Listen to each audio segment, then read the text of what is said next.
Picture this. It's yesterday evening. You're walking out to your garden and your zucchini plant is absolutely thriving. We're talking big, glossy leaves, maybe 3 or 4 healthy fruits already forming on the vine. You're feeling good about it.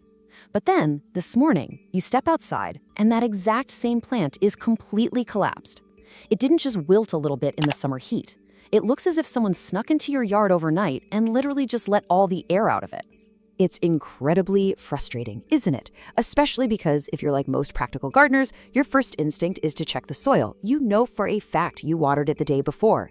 You check and the soil is perfectly moist. So this collapse makes absolutely no logical sense. The plant was vibrant 12 hours ago, and now it's just completely flat on the ground.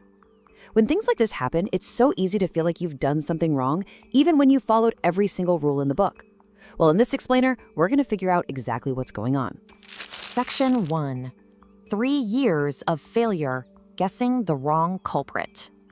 I want to be completely honest with you about what I tried before I actually understood this issue, because I'm hoping it'll save you a wasted season.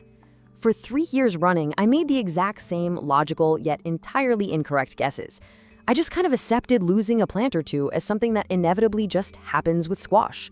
I tried everything I could think of, and I failed every single time. Let's walk through those failures, because they are exactly what a logical gardener would do. Year 1, I saw the collapse and assumed it was drought stress, so I doubled up on watering. Looking back, I actually just drowned an already struggling root system.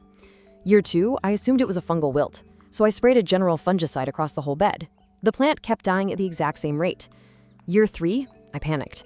I assumed whatever it was must be contagious, so I unnecessarily pulled a fully producing plant just to save the others.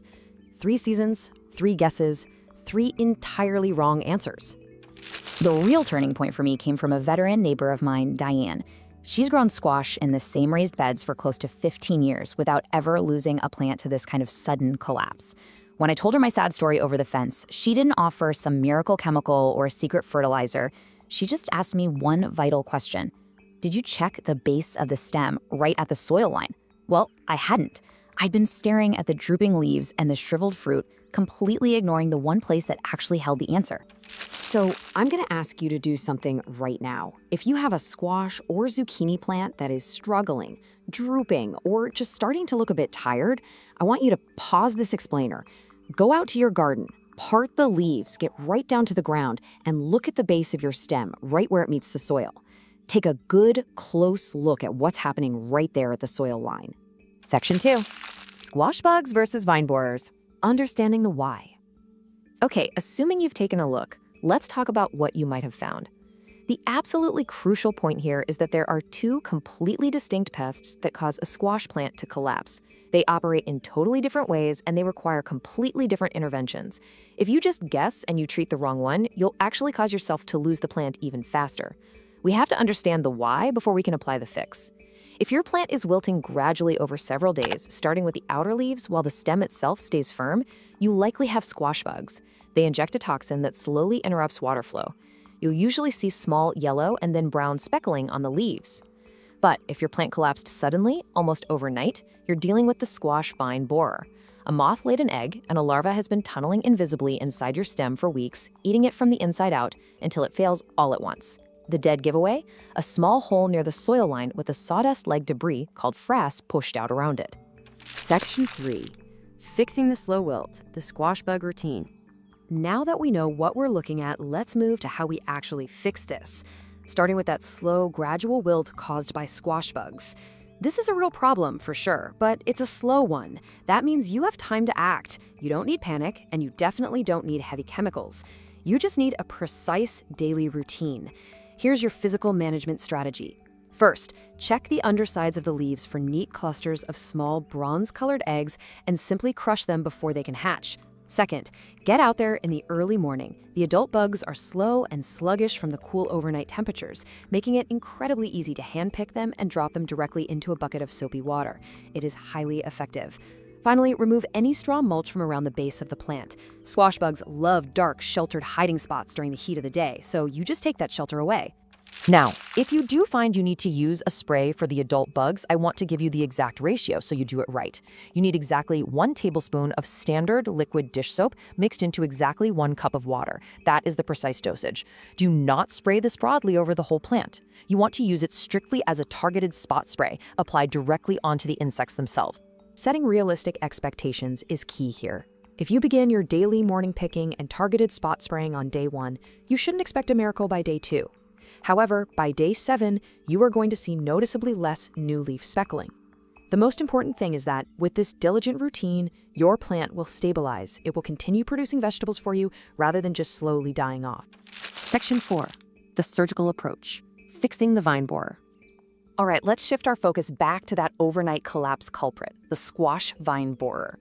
Because this pest is hidden entirely inside the stem of the plant, soapy water and hand-picking won't do a thing. This requires a much more precise and hands-on intervention. But if you catch it early, meaning the plant is still mostly upright with just the very beginning of wilting, you can often save it. Here is the exact surgical procedure. Take a sharp knife and very carefully slit the stem lengthwise, right where you see the entry hole and that sawdust-like frass. Open it up gently, find the white larva inside, and remove it. Once the borer is gone, take some moist soil and mound it generously over that wounded section of the stem. Squash stems have this amazing ability to root along their length wherever they touch soil. By burying the wound, you are allowing the plant to form brand new roots and completely recover. I need to be perfectly honest with you here, and this is an incredibly important caveat. If you walk out and the plant is already completely flat on the ground, the vascular tissue inside that stem is simply too damaged to be saved. No amount of surgery or mounding is going to bring it back. The most useful and frankly the most responsible move you can make at that point is to remove the plant entirely. You have to stop the larva inside from completing its life cycle, pupating in the soil, and emerging as a moth to ruin your garden next year. But if you do catch it early and perform the surgery, here's a recovery timeline you can expect.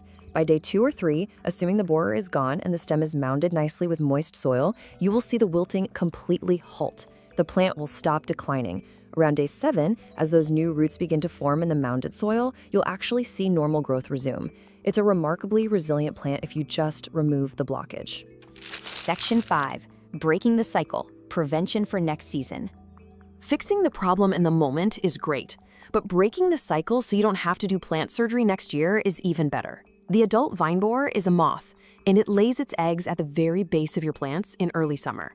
If we can physically block that moth from ever reaching the stem during its egg-laying window, the collapse never happens. These are very straightforward physical prevention tactics. In early summer, cover your young squash plants with lightweight row fabric. This just acts as a physical barrier. Once the plants start flowering, though, you must remove the covers so the pollinators can get in. Alternatively, right after you transplant your seedlings, wrap the very base of the stems in a strip of aluminum foil or even an old nylon stocking. This denies the moth the clear surface it needs to lay its eggs in the first place.